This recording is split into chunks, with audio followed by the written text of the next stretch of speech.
সুন্দর এই পৃথিবী, সুনীল আকাশ, অগণিত জীবজন্তু, বৃক্ষলতা, আলো বাতাস, মাটি পানি, বালু পাথর পাহাড় সমুদ্র নদী নালা, চন্দ্র সূর্য গ্রহ নক্ষত্র সবকিছু মিলেই প্রাকৃতিক সৌন্দর্যের এক অপূর্ব নীলাভূমি আমাদের এই বিশ্বজগৎ। কিভাবে এই বিশ্বজগৎ সৃষ্টি হলো? কোনো কিছুই তো নিজে নিজে অস্তিত্ব লাভ করতে পারে না।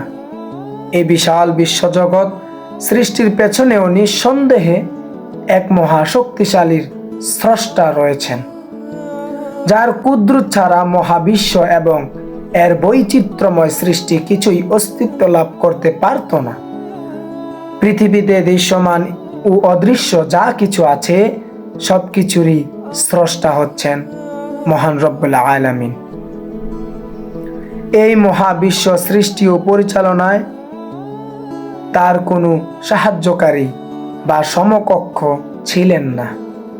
তিনি কুরআন মাজিদে বলে দিয়েছেন, যদি আকাশ ও পৃথিবীতে আল্লাহ ব্যতীত বহু ইলা থাকতো তবে এইগুলো সব ধ্বংস হয়ে যেত।